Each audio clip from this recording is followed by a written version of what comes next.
Selamat datang di channel Pemuja Malam. Jangan lupa like, share, and subscribe ya. Terima kasih. Episode 14. Seperti istri tidak dianggap dan teraniaya. Sebelum itu, Albert ingin menemui Nana sebagai penyemangat dirinya dan juga dia sangat rindu pada istrinya itu. Setelah semua selesai, pasti dia akan menjemput Nana dan membangun semua dari awal lagi. Sementara Nana saat itu tengah bersiap untuk pergi ke rumah orang tua Kevin. Karena Kevin yang pergi beberapa hari yang katanya melakukan perjalanan bisnis itu. Tak lama bel apartemen berbunyi, Nana pikir itu adalah supir yang akan menjemputnya. Bukankah seharusnya supir datang 2 jam lagi, gumam Nana. Tapi saat Nana membuka pintu apartemen, matanya terbelalak. Mendapati sosok Albert yang berdiri dengan senyuman bodohnya seperti biasa.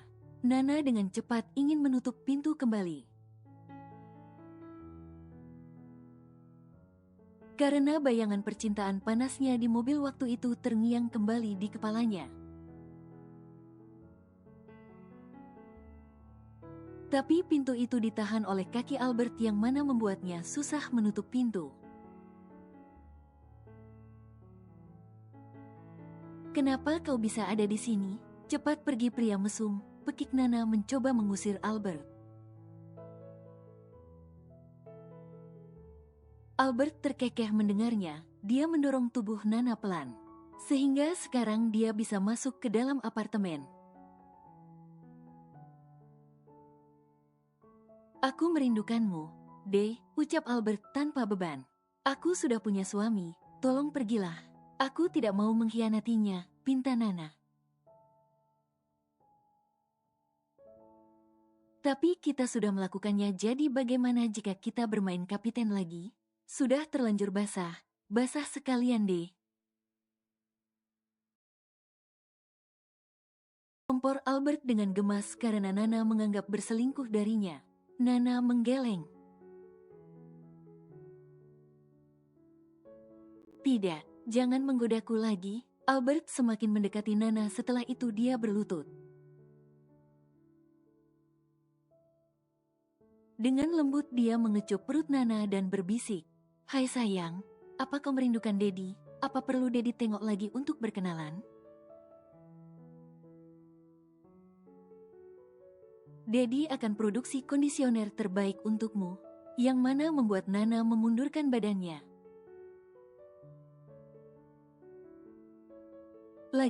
Lagi Albert bersikap seperti itu seolah bayi yang dikandungnya adalah anaknya. "Ini anakku dengan Kevin, jadi berhentilah bersikap begini padaku," pinta Nana kemudian.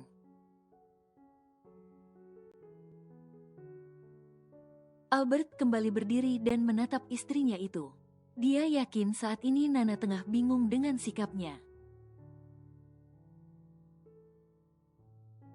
Jika dia menjelaskan semuanya, dia takut Nana syok dan berakibat buruk pada kandungannya. "Aku cuma ingin bilang I love you, Nana Angelina," ucap Albert dengan meraih tengkuk Nana dan mencium Nana dengan buas. "HMMPPP," Nana menjerit dalam ciuman. Nana mendorong tubuh Albert dan satu tamparan dia layangkan.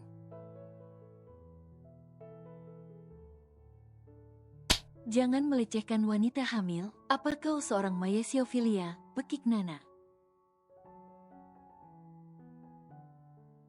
"Apalagi itu, Deh. Mayesiofilia adalah kelainan seksual yang mengakibatkan penderitanya merasa bergairah." Ketika melihat ibu hamil, jelas Nana. Mata Albert membulat mendengarnya. "Apa aku seperti pria cabul?" tanyanya. "Iya, kau pria tampan tapi cabul. Sekarang pergilah atau aku akan menghubungi polisi, ancam Nana. Albert mengalah, jika dia terusan begini pasti akan membuat Nana stres.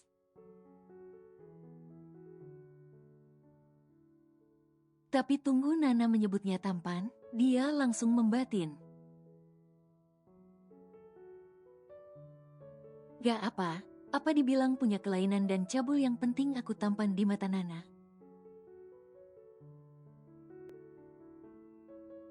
Di sisi lain, Kevin saat ini membawa Monica ke puncak dan menginap di villa yang dimiliki keluarganya. Monica tampak kegirangan melihat pemandangan puncak itu dari balkon villa. Wah, ini menakjubkan, pekik Monica. Kevin yang melihat itu hanya bisa tersenyum sinis. Dasar ijah seperti masa kecil kurang bahagia. Kevin memang sengaja mengajak Monica karena ingin mengorek informasi. Jika Monica mengaku maka dia tak segan akan menjebloskan Monica ke penjara.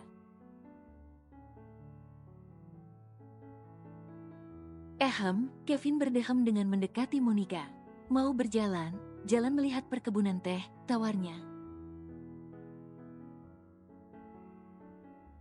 Tentu saja mau, jawab Monica spontan. Monica segera masuk ke dalam kamar untuk mengganti bajunya. Dan bersamaan dengan itu Monica mendapat panggilan dari orang suruhannya. Bagaimana, apa kau sudah menemukan mereka? Tanya Monica kemudian.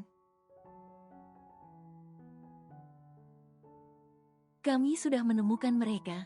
Bagus. Pakai racun sianida agar mereka langsung mati saat itu juga, perintah Monica. Monica menyuruh orang lagi untuk membunuh para pembunuh bayaran sebelumnya yang selalu memerasnya.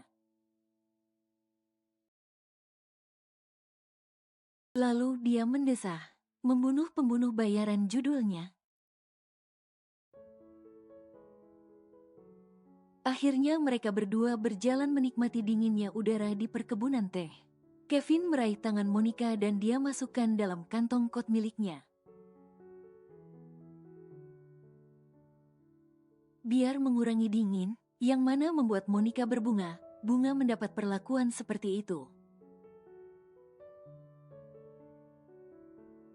Ayo kita minum teh hangat di warung itu, ajak Monica sambil menunjuk sebuah warung yang tampak seperti gubuk.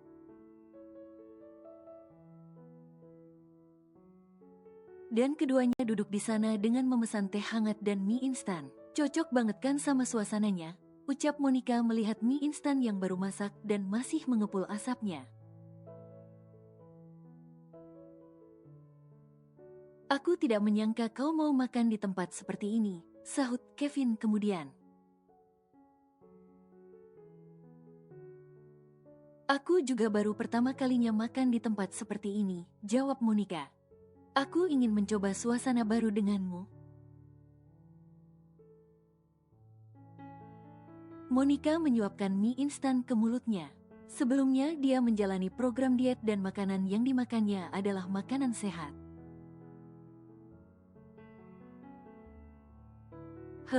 Rasanya sangat enak, ucapnya histeris. Monica terus menyuapkan mie instan itu ke mulutnya.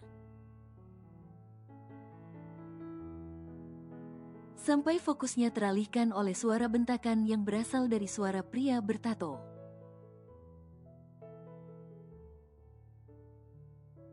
Yang notabene adalah anak pemilik warung itu. Bo, cepat mana uangnya? Kalau gak mau kasih aku hancurkan semua dagangannya di sini ya, ancamnya. Warung lagi sepi, Bo cuma punya 50.000. Gak mau tahu, aku minta 500.000.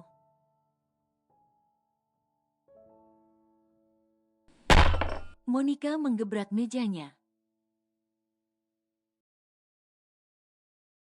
Dia sangat tidak suka melihat pria itu membentak ibunya sendiri yang sudah tua pula.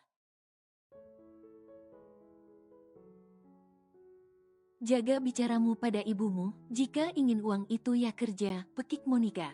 Siapa kau? Hah, tidak usah ikut campur. Monica berdiri dari tempatnya dan menantang pria itu. Jangan berani sama orang tua, lawan aku kalau berani. Pria itu terkekeh. Aku tidak melawan wanita. Tapi kau melawan ibumu sendiri begitu, cepat minta maaf padanya, tantang Monica.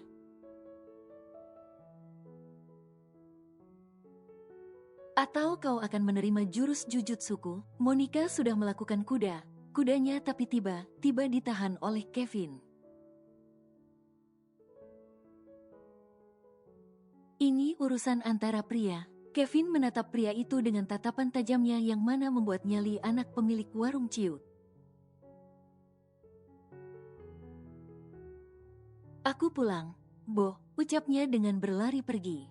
Sementara Monica mendatangi Simbo dan berusaha menghiburnya. Anak kayak gitu dibuang aja, Mbok, gak bermanfaat yang ada bikin masalah. Itu anak Simbo satu-satunya. Pokoknya kalau dia macam lapor ke Pak RT aja, Mbok. Kevin yang melihat interaksi keduanya langsung tersenyum miring sambil memperhatikan wajah Monica.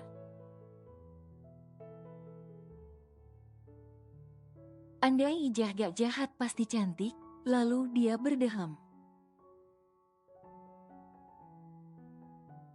Ingat kata Papa Zola, Kevin, wahai anak muda, tegakkan kebenaran. Nana menatap kepergian Albert dari balkon apartemen. Entahlah, di satu sisi dia ingin Albert pergi, tapi di sisi lain dia juga merindukan pria itu. Aku harus melupakannya, gumam Nana. Sementara Albert kembali ke mansion untuk membawa Selena pergi bersamanya.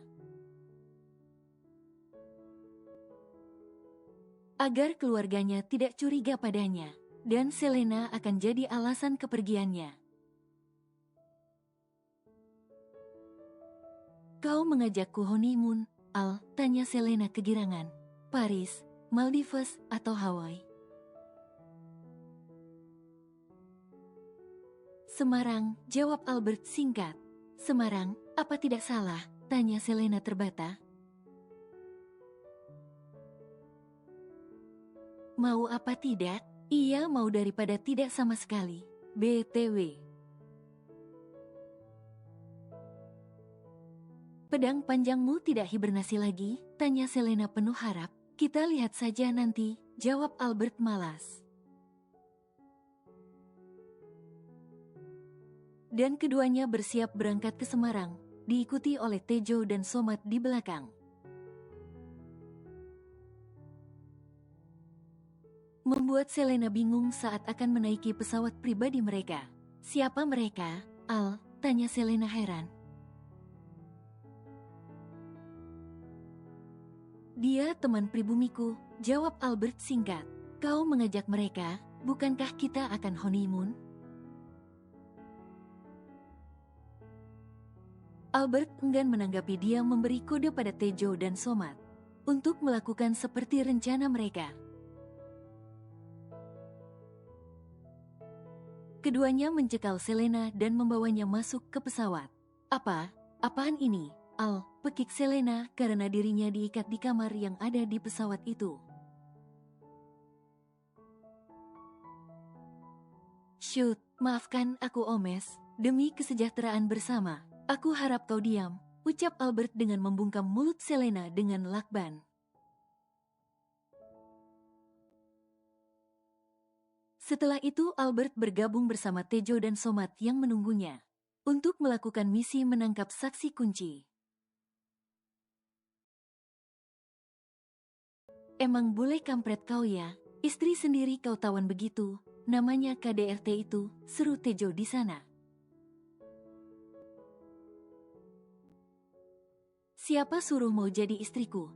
Ya begitulah resikonya, jawab Albert tanpa dosa. Itu artinya dia cinta mati. Buktinya dia masih bertahan sampai sekarang atas semua penolakan dan perlakuanmu padanya.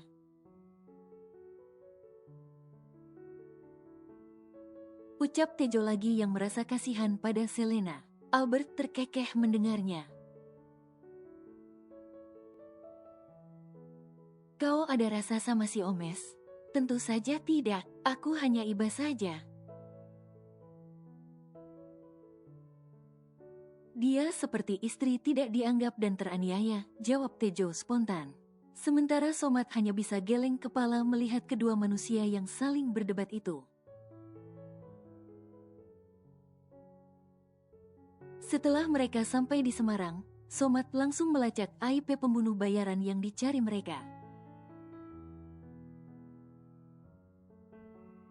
Lokasinya ada di pelosok desa terpencil, dan desa itu terkenal sebagai tempat perjudian. Jadi, mereka pasti punya banyak sekutu, kita kalah jumlah, jelas Somat. Albert tampak berpikir sejenak. Kita menyamar sebagai penjudi di sana. Memang kau bisa main judi? Tanya Tejo cemas. Aku akan menonton film Raja Judi dulu untuk cari ilmunya, jawab Albert. Mereka akhirnya memesan kamar hotel untuk menyusun rencana sekaligus membawa Selena ke sana.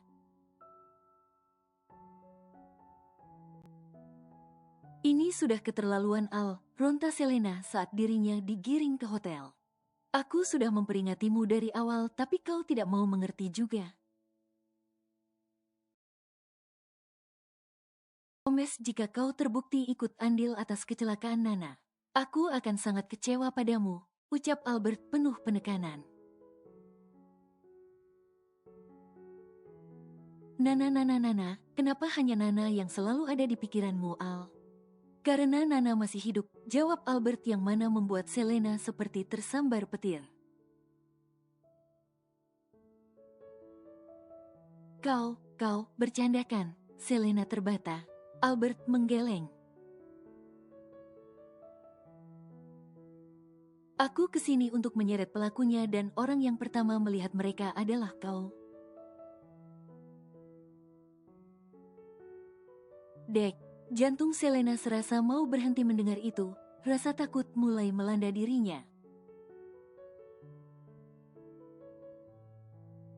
Tanpa Albert sadari jika orang suruhan Monica sudah bergerak lebih cepat darinya.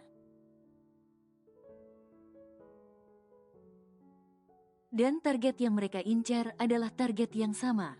Albert sudah bersiap pergi ke desa di mana para pembunuh bayaran yang menyebabkan Nana kecelakaan berada. Saat turun dari mobil dia sudah bergaya dengan coolnya berakting menjadi raja judi.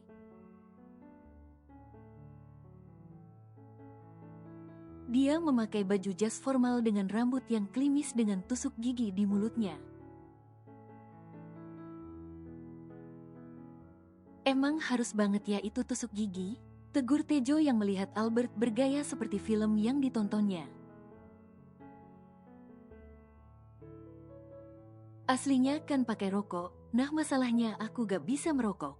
Daripada maluin pakai tusuk gigi aja, jawab Albert dengan santainya. Aku penasaran sebenarnya dulu ngidam apa ibumu pas hamil kok ada manusia modelan kayak kau begitu. Ngidam emang pengaruh sama bentukan anaknya gak sih? Nana lagi hamil dia ngidam apa ya? Aku takut anakku nanti berubah jadi kesatria baja hitam. Somat berdehem mendengar perdebatan mereka berdua.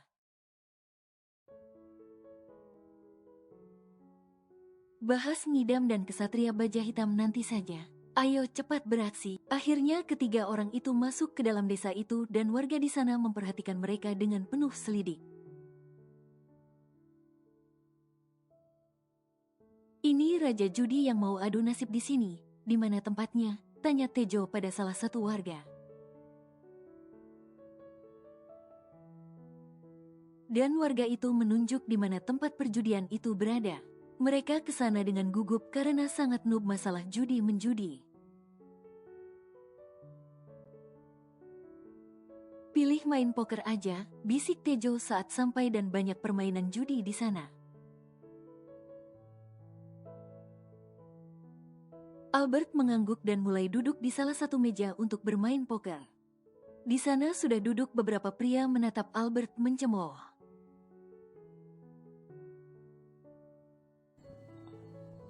Bersambung.